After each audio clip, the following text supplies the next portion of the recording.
الان از امتحان رزیدنتی میام. خوب بود، نمیدونم، خیلی خوشحالم دیگه. الان راحت و رها و خیلی خوشحالم.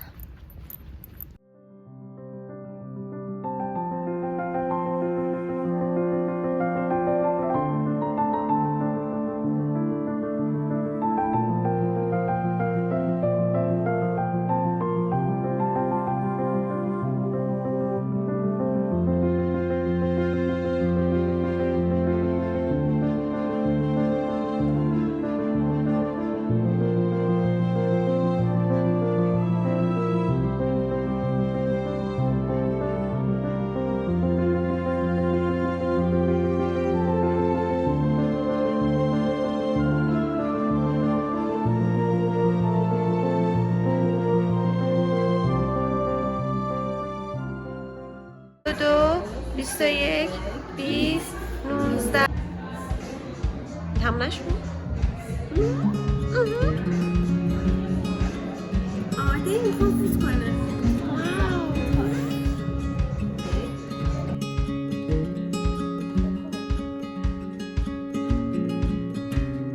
بیا استرسی نشو.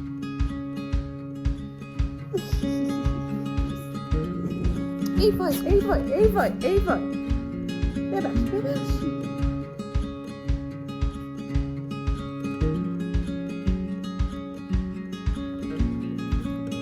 دعوا نکنه. شروع ببخش.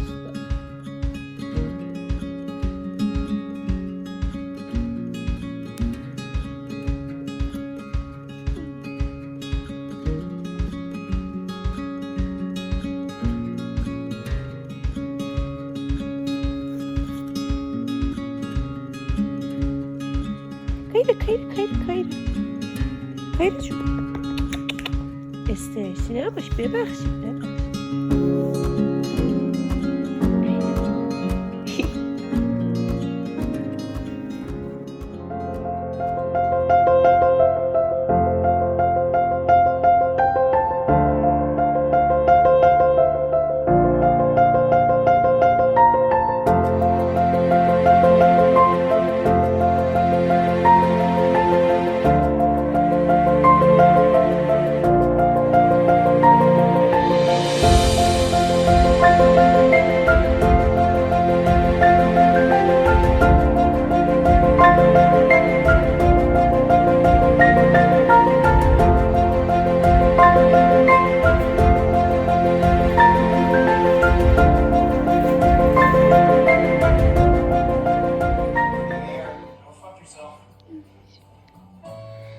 دلت بگردم. خوشحالی. سلام، صبحشون بخیر. خب ساعت الان دقیق بخوام بگم 4:40 است و من راه افتادم. ببخشید دارم میرم سمت محل کارم که شیفت دارم، شیفت اورژانس دارم ساعت 8 صبح و مثلا کارم طوریه که پک از شهر کوچیک اطراف مشهده و انگار به مدت مثلا من موظفمون رو پر کنم. حالا موظف ما به ما فرق میکنه و باید به تعداد مثلا تایمی که موظف پر میشه اونجا بمونم که این ماه تقریبا میشه گفتش که 11 روز اونجا و دیگه الان راه افتادم که برم. یکی از پارت‌های نه چند جذاب کارم تایمایی که مثلا اولین شیفتی که برام میفته که شروع مثلا کارم تو اون ماه شیفت صبح باشه، چون اونطوری مجبورم که اینطوری زود ساعت 4 صبح 4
رفتم تا 4 صبح. آی باز باید ساعت 4 صبح بریم مریض ببینیم.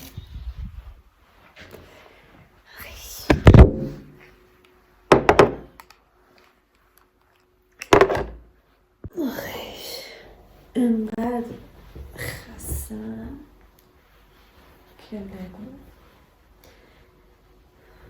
فردا با صبح و شب شیفتم.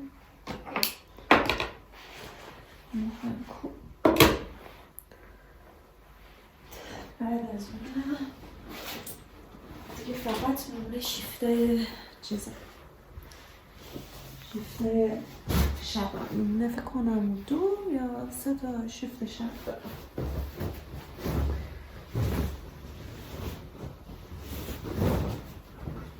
کم ایمیلیتون کنم ببینیم.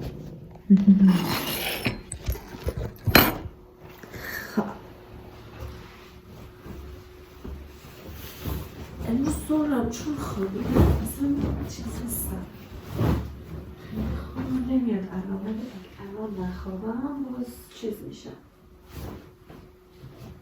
واقعا صبحم چون شیفتم نمیکشم. به به ملافم هم شستم بسیار تمیز. فعلا شبتون بخیر تا 4 صبح. بای.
بالاخره آف شدم. فاینالی. امروز خیلی روز شلوغ و پرداستانی بود. خیلی خوشحالم تموم شد. بعد مثلا من تصمیم به رژیم داشتم ولی به مناسبت روز دختر فکر کنم رفتن شیرینی خریدن. بعد عجیب چشمک میزد با چای. با اینجا بودم که خب کاپوچینو امروز که نه، کاپوچینو این شیفتم اگر نخورم اب نداره یک شیرینی که بخورم. خدایی هم عملیش کردم، یعنی کاپوچینو نخوردم ولی خیلی شیرینی چسبید، یعنی قند خونم رو تا ساعت 2 واقعا تامین کرد. خیلی خوب بود، راضیم. فعالیت هم زیاد بود. حالا اگه خیلی عذاب وجدان نخوام به خودم بدم اب نداره، یعنی کاپوچینو هم همونقدر کالری داره احتمالا. خب آخ جون میتونم الان تا 8 شب که نه تا 7 شب رو بخوابم که 8 شیفتم بعد باز برم. بوز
بریم به سوی آخرین شیفت شیما. به به، واقعا داشتم از دست اینجا دیوونه می شدم، افسرده شده بودم. بریم وسایل رو جمع کنیم، بذاریم تو ماشین و شیفت رو شروع کنیم.